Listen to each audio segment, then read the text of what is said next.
Welcome, everybody, to another episode of the Fell into Food podcast. I am your host, Chef Jeff Bell. Really excited today. With me is Chef Alicia Bell, Culinary Director of Food Service Innovation Team at the Humane Society.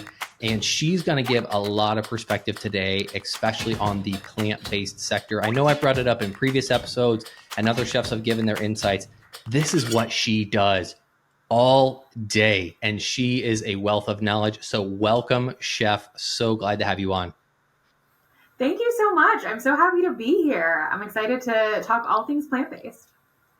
So maybe before we jump into all the plant fun stuff, maybe give the 30,000 foot of who Chef Alicia is and how you kind of made your way, or maybe let's do the background and then kind of how you came to that affinity of where you're at with the Humane Society. Absolutely. So I've been in the industry for going on 15 years now, and was classically trained, went through culinary school, did all that, the restaurant circuit as you normally do. And while I was working in a restaurant and hotel, I just kind of came to be where I was sitting there one day with myself going, what am I doing? I just make food for rich people. Like, I don't know. That's not feeding my soul in any way. So I wasn't totally sure kind of where to go next, and just continued to float on through the restaurant circuit. And as I was finishing up culinary school, I got a call from a friend of a friend, because the industry is about everyone you know. So it turns out they were opening up a senior living community up in LA. So I'm based out of San Diego, and this was opening up in Los Angeles. And healthcare was something that's never talked about in culinary school. Like, you don't learn about these other facets of the industry. You're just hammered home restaurants, maybe hotels, of course. So healthcare was new and something I hadn't considered. I fell in love with it. Healthcare was something I immediately became so passionate about, really learning the transformative power of food. You're seeing these patients come in who weren't under the best health and didn't have proper adequate nutrition. Suddenly they're getting fed both their body, but I think their soul as well, food that they, really connect with. They're coming to life again. So spent some time in senior living and then moved on to a healthcare system in San Diego and oversaw 3 different campuses. Again, just fell in love with the transformative power of food. And what's so incredible is actually my boss at the hospital system, he found the job listing for HSUS, believe it or not. And he was like, so you have to apply. And I was like, I'm sorry, you're trying to fire me right now? Like, am I losing my job? And he was like, absolutely not. I just know how passionate you are about this, and you gotta explore it. So that's amazing. Yeah, sorry. Oh, I was just going to say, that's amazing that someone had that kind of respect of that potentially mentorship to be like, hey, I want you to move on to better things and not hold you back. As you know, in a lot of restaurants or a lot of places, if you're high performing, they usually want to retain because they don't want, it's that lack of like, okay, well, if they're gone, then I've got to do the work or find someone or multiple people to do the job versus man, there's an amazing opportunity and you have got to go chase it. So that was just really cool to hear that he really was behind that. So continue. Absolutely. No. And I'm, to this day, he's still a mentor to me and someone I deeply admire and respect for how I feel like leadership should be. So absolutely adore him. But what really led me to plant-based work was actually while I was still in culinary school and on my way into the senior living, my mom was diagnosed with breast cancer. And I love my mom because she is just such a badass. And she was like, absolutely not am I going to follow anything Western medicine is telling me. I'm going to go take this into my own hands, and I'm going to do it all through diet nutrition. And I'm just going to radically change all of that. And I'll talk to you in a year, essentially. Which was very terrifying as her family, because we love her and need her around forever. But of course, she did it under all of her doctor's care and kept in touch and made sure everything was still going fine. But after 6 months, she went to a strictly plant-based diet, obviously making sure everything was healthy there. But they went in to go and look at the tumor, and the tumor was gone. She no longer had breast cancer. And she was basically just given a list of amazing. Foods. Right. And they were like, here, eat this. But when you look at a laundry list of foods, it's overwhelming. You're like, well, how do I make this a meal? So I took it on to myself. I was like, oh, this is so fun. This is like a puzzle. I'll make the meals. You just have to eat them and get better. And it totally changed. And so watching that journey again, I know I talked about the transformative power of food, but seeing that and seeing plant-based, like that being her journey was so powerful. And I was like, I got to learn more about this. So how many years ago was that? So that was 9 years ago now. Okay, so that was definitely, because I think this is going to lead into really almost the definition of plant-based eating, because it's so much more mainstream media now than it ever has. There's Mm-hmm. Netflix documentaries and it's all over the news and people talk about it. Maybe delve in, because 9 years ago, plant-based of what, when people hear plant-based, they instantly think Beyond Burger, Impossible Burger, alternative this, alternative that. Whereas realistically, the original plant-based eating was just eating non-animal protein. It was truly plant-based eating, not just Yeah. alternatives. So I think that leads to my question of maybe explain plant-based eating of what it really, I don't want to say what it really is, but maybe that is the question. And that definition of what it kind of was, and maybe that evolution of what it is now. I definitely think that evolution is so evident, which is really, really exciting, especially for the space that I'm in. So I think, unfortunately, it had not a great stigma attached to it back then. And I mean, we're still fighting that to some extent today. I don't like how there's so much exclusivity attached to it or privilege. I know that can sometimes be a part of it, but I think because that world is expanding so much, hopefully we're becoming more inclusive. But yeah, back in the day, you would basically hear vegan food and think that you're eating twigs and branches. You know, like you're just not eating anything delicious. And like, how could one possibly sustain life on a plant-based diet? Turns out really well, really, really well. So, and to be fair, at least in my mom's situation, it was all whole food plant-based. So we're eating the rainbow, as many have heard. We're going to eat all the veg, all the different fruit. We're getting all the fiber and micronutrients we need. And still getting all of our protein through beans and legumes and those whole food resources. And that's kind of what it was. And I don't think, like you said, there was much out there. I mean, maybe the cookbook here or there, maybe some celebrity tried out a vegan diet for a week. You know what I mean? Like, that's what you're hearing. Right. And now today, like you mentioned, with all the different meat analogs and meat alternatives, it's so exciting. The options are truly endless. I think it's much more approachable. It's much more familiar. And I think that's a huge part when it comes to plant-based. Like, you have to keep it familiar. You have to keep it visually recognizable. And I think that can make a world of difference for people. Yeah, for sure. So how does what your division does with the Humane Society, what role do you all play within the food service industry? Absolutely. So our big goal is we emphasize a two-step approach. So goal setting and implementation. So we're going to work with these different institutions, whether it's an incredible food service management company or any self-op institution. And we're first going to just talk about, what are your goals? Do you want to increase plant-based offering? Are you trying to go really sustainable as well and additionally decrease meat consumption? So we're going to do like a meat reduction goal. And we kind of first start there. And then we go into creating food service industry leaders, and we work with them to set up trainings and different goalposts throughout their pledged time with us. And all these resources are also offered at zero cost.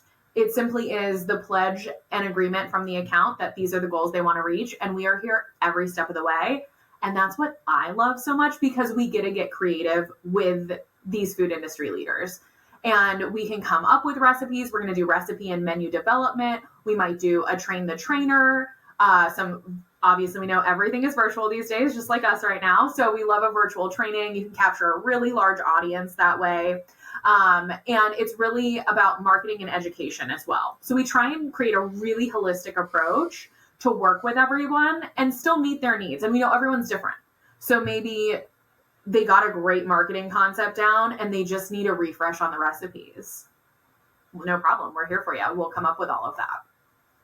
Yeah, I can attest to the non-pressure type situation. It's, hey, there's a service here. What are the goals? Let's figure out how to get there versus just a beat down of, no, we've got to do this and you have to do that. It's more of, okay, we understand that things happen and there's timelines, but how do we help you? And again, that zero cost, again, anyone listening, like, take them up on it. They are not joking around. They will really help you set your goals to help your food service establishment as small as you want or as large as you want to take it. They really are there to help. And to be honest, you're going to learn a lot of things that you normally don't.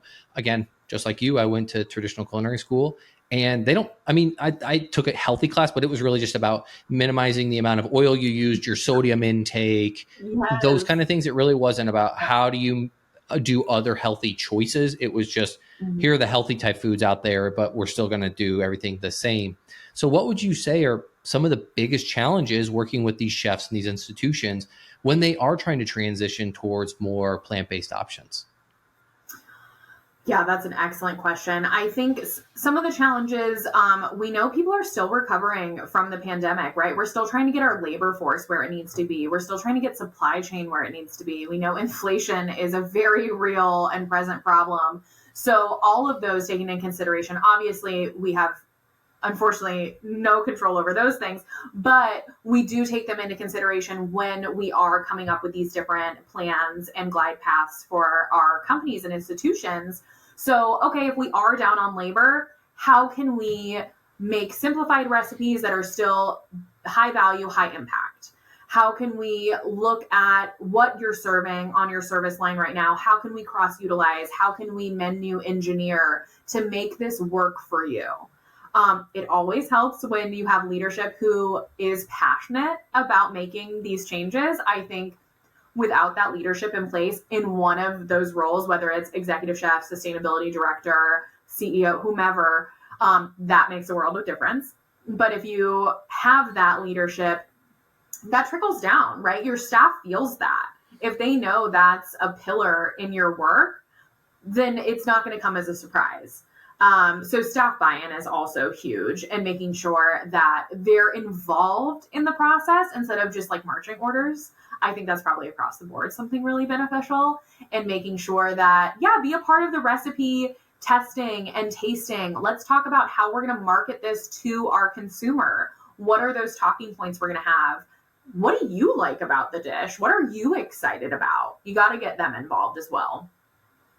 Yeah, you need flavors to really enhance and do, and there's so many things out there to be able to do that. And naturally, just plant-based foods. And again, now you do have the little flexibility of those analogs to be able to help supplement, Mm-hmm. or somebody that's like, you know what, I can't just take beef completely off my menu and just substitute it with lentils because I'll have a riot. How Right. we can use some of those analogs, but it's not just we only work with this one. It's whatever Right. you perceive to be the best based off of purchase value Mm-hmm. or product you like. You all are willing to take said product and or recommend, for that matter, here are some alternatives. Okay, if you don't want to do, a full on meatloaf, we can go the route of, let's do a 70-30 with a mushroom mix, or Mm-hmm.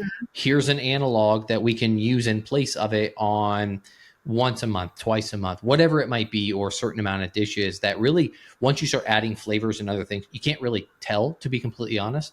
I know Yep. a dish that I've done in the past was like a Beyond product, al pastor. There's so many different pieces to that recipe that you're not even going to really notice. And whatever analog you use, it's going to take on those flavors, especially if you develop them. So Mm-hmm. it doesn't really matter that I'm using an analog. It's just what are those goals. Yeah. So then when you talk about helping these chefs, you mentioned you do like some virtual stuff. What does it look like when you're at a physical site? Like, maybe walk through that process because that's always kind of fascinating to hear. That's where the magic happens. We so missed being able to be in person with our teams, and we're so happy we're finally back to that now, being able to travel and go in person.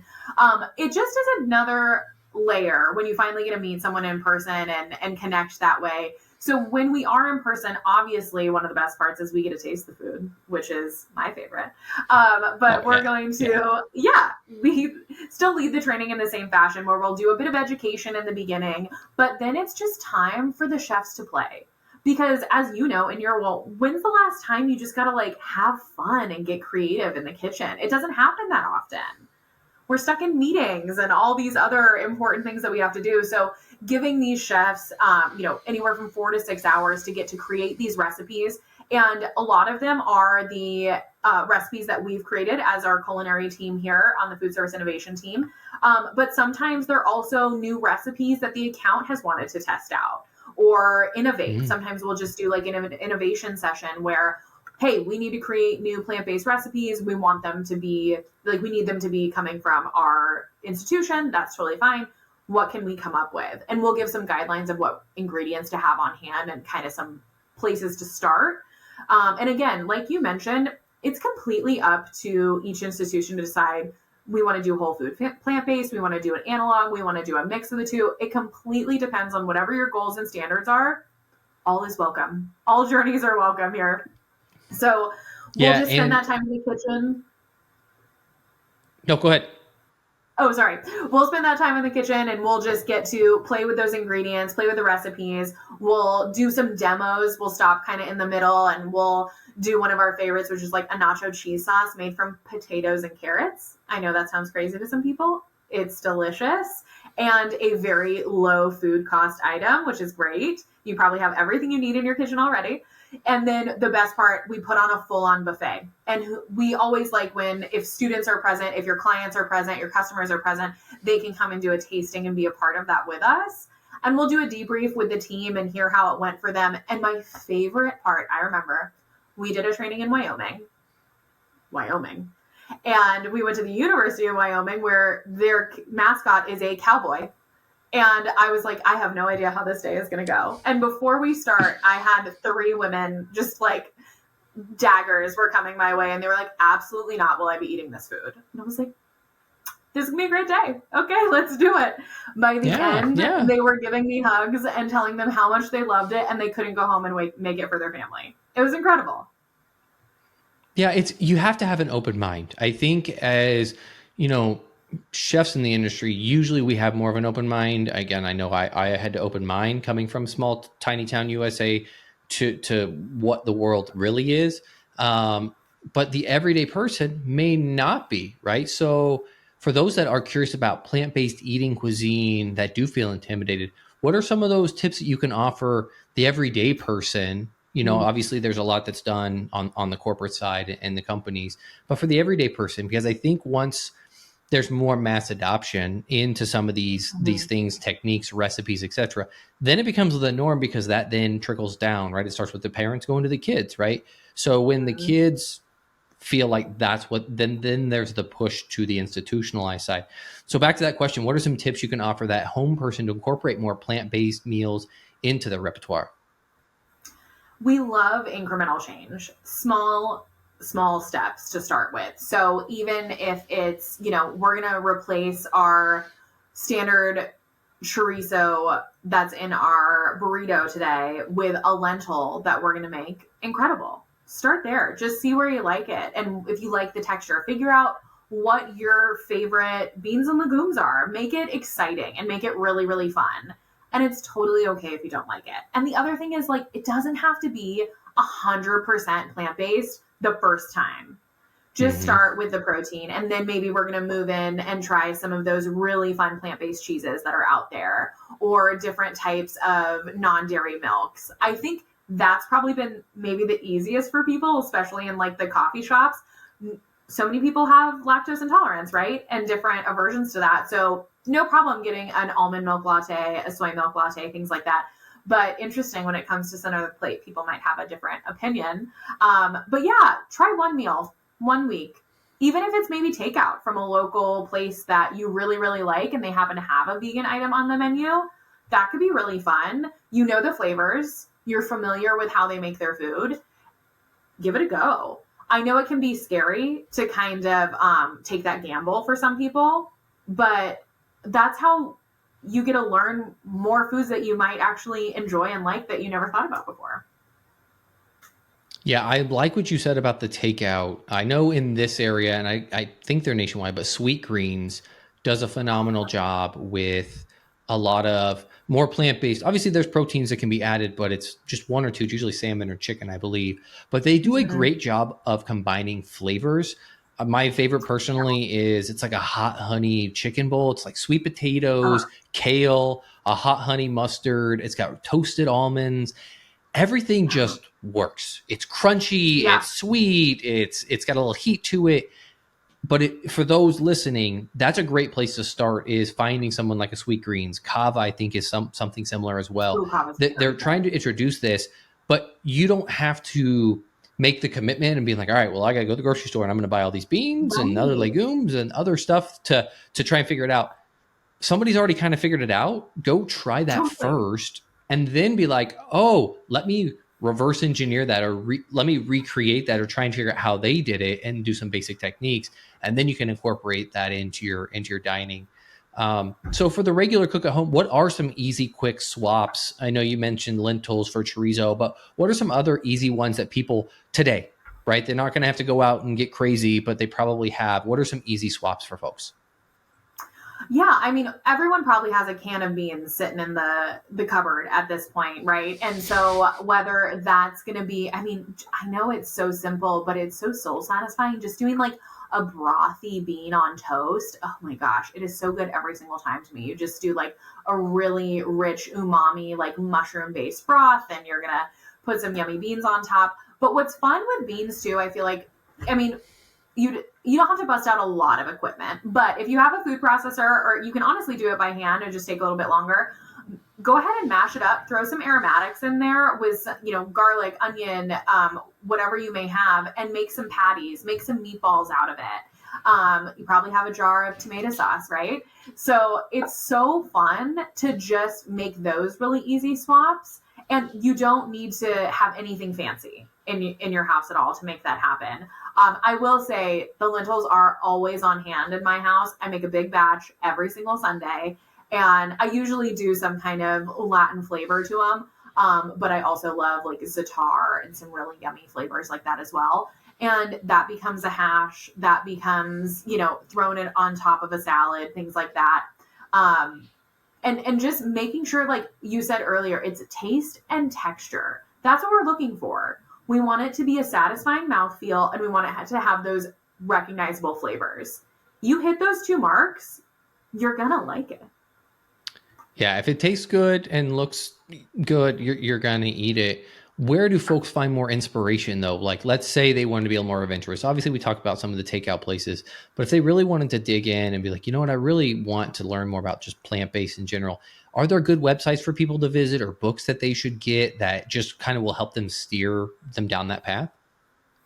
Well, shameless plug, I'm going to say if you go to our website, forwardfood.org, we have a massive recipe database there, which is so fun, really great. We have everything from breakfast to dessert, anything you could be looking for. But I mean, social media is such a fun place nowadays, and you can Mm, find so many beautiful photos on there and so many great places. I know there are, I want to get the right name down. I don't know if it's just called the Vegan Butcher, but have you seen okay. his cookbook before?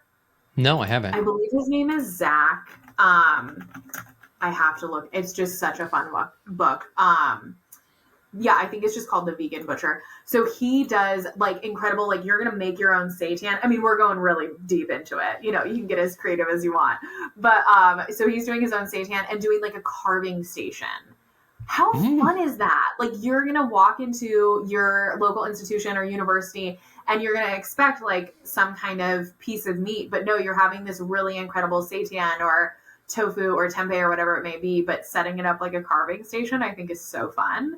So you can really get as creative as you like, but I would definitely start there. And also, your standard New York Times, Bon Appetit, everything like that, they're having like a very large representation of plant-based foods now. Not to forget that also so many cultures just are innately plant-based and have right. those recipes that just don't contain animal product. I also encourage that because it's so fun to try different foods, and you can learn more about different cultures, and what a great way to do it through great flavors and everything like that. So that's also really fun. Yeah, there was a documentary I saw. I don't know if it was Netflix or what platform it was on, but there's a chef, I think in New York, who Hmm. has a Michelin starred vegan restaurant. I think it's vegan or at least plant based. And he took a Hmm. big gamble because everyone's like, you're nuts, you're crazy. Why would you even think about it? But he's like elevating it to this level. And he goes, you know what?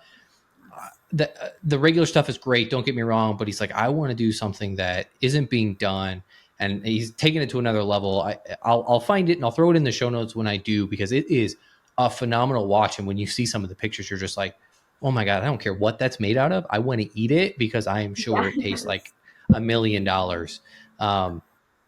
So I would be remiss if I didn't talk because you guys have an environmental kind of piece and some benefits Mhm. and some resources that I found really, really cool when I was seeing it. Maybe talk just briefly about what that is. And I think he's a doctor, right? Or he's got Yes. his PhD. Maybe talk Yes. just briefly about that because that was really fascinating when I learned about that. Yes, so I will make it brief because he is infinitely smarter than I ever will be on this topic, but he's so wonderful and he also makes it so approachable. He's just a phenomenal human. So Dr. Isaac Emery is someone we partner with and we're so thankful for that. So he's able to sit down and kind of, I mean, we can go as full scope or as small as you want with your institution, but he will take a look at the menus and look at the carbon emissions of each item, which is really fascinating. I think it's something that's also getting a little more traction in the media these days. You're seeing climate friendly foods or eco friendly foods. Some people are even putting the carbon emissions on their menus now to see if it'll influence Hmm. choice. And sometimes it's proven that it definitely does.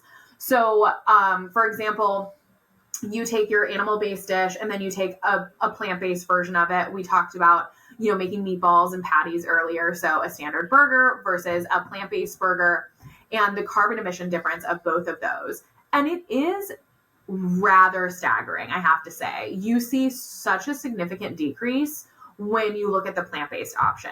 So getting to work with him and have him do just this entire workup on your menu, especially since sustainability is such a huge initiative for people now and for these huge companies, like they want to be able to be in good standing, whether it's from it being an initiative from the top down or just to get Hmm. sometimes funding or grants or whatever it may be. You have to hit these certain marks and these metrics, so he's able to do that with you, and the way he explains it is so approachable and so wonderful. He also shared a very good YouTube video. If I can find it, I'm happy to send that to Mm, you as yeah. well, because it breaks it down for the layperson like me who doesn't understand how this stuff all works, and starting from growing the food for the animals and then the animals that are then used for food versus going in the other direction, going plant-based. It's pretty remarkable. Yeah, I think I do personally think you're seeing it more and more, especially on the college section or sector. Yes. They Mm-hmm. are, it's just becoming almost natural. They were the first that you had to label calorie counts and other type things. And I think they're Mm-hmm. going to be the leading indicator of now it's turning into the carbon emissions. And it's just literally a calorie count and a carbon emissions because Yeah. people are just more cognizant of that and they want to see it. So I do Yeah. think probably over the next 5-ish years, 10-ish, you're going to really see a ramp up, and even potentially in the grocery stores, especially at like the butcher areas or things like that. Of hey, here's what this carbon emission of this product is versus this.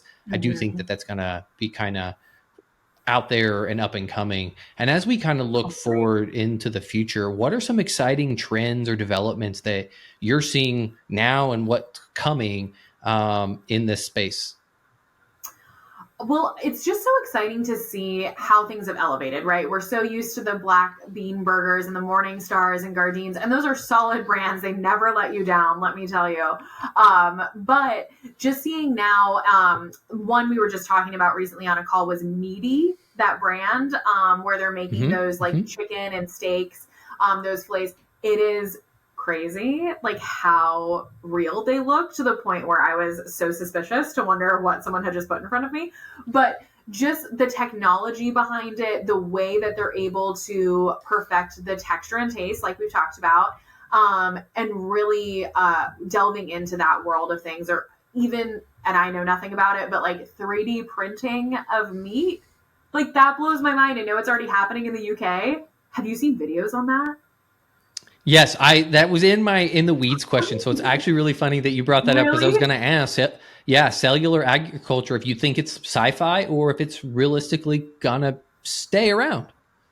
I have no idea. I thought I read something that said a state has already voted on the cultivated meat and they're like not going to allow it in their school system. I don't know if that's in the US or not. But I mean, it's just so fascinating. That is something that's a goal of mine this year to really delve into and learn and understand more about it. I just don't know enough, but I think it's fascinating. I love to see the creativity. I love to see how far people can push things and what can be new and innovative. I think just like with any portion of our food and any kind of menu development, we always have to stay up on trends, whether that's flavors, Mm-hmm. whether that's products, whatever it is. So I always like to know what's going on. Yeah, and meaty, they're mushroom based, correct? They are, but they have so much protein in them also. They're actually almost like a good one for one swap, like chicken breast or to Are meaty. they are they using pea protein? Are they using brown rice flour isolate chickpeas? Yeah. Another interesting one that I've been introduced to of recently. Do you know of Sacha Inchi? Have you heard of that? No. What's that one? So, so Sacha Inchi is a seed that is from, I believe, in the Central America region around Peru. And Mm. only reason I know about it is because of a smoothie company. And I can send you more info and tell you about it, Yes. off air. But basically, it's a complete protein, just like quinoa, but it's a seed. Amazing. And it's not in the seed fashion of it's not a tree nut, so there's no allergen, Mm. and you can grind that up, Oh, and it that's is just huge. packed. It's packed with protein.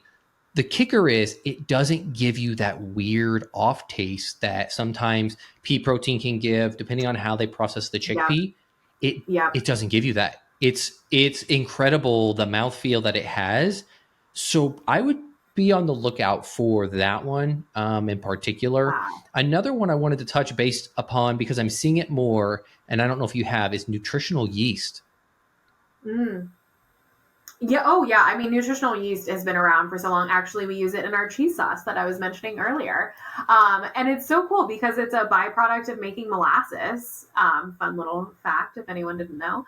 And it just is such a great way to create depth of flavor quickly, too. So if you're really missing that like umami type of taste into something, that can be really, really fun. I kind of hear everyone always say, "Oh, I love to put it on my popcorn," because it can have that cheesy, somewhat taste to it. Mm-hmm. But great in broths and soups again to get a really good depth of flavor, and good in like a breading if you ever wanted to like bread some tofu or something like that. It's also just a really great additive there. Yeah, and they're using, I don't know if it's nutritional yeast, but it's a yeast of some sort that they're using to make non-beef broth, non-chicken broth. So it's super That makes cool to sense. see them developing the flavors like a roux and going down. It's becoming more. I've seen now two companies doing it, and I'm like, okay, I think this has got some legs. And from a flavor profile, you wouldn't be like, oh, that's beef versus that's plant Right, based because it's such right. a development of flavor, and the label is so clean. So I think that could potentially be another one up and coming. I'm really just excited to go to NRA and see what people are Yes. coming out with. There's such a refinement to your point of what was and what is now and how they're cleaning it up and really getting it streamlined and just solid. So I think NRA this year will be a good indicator of kind of where things are going in the space.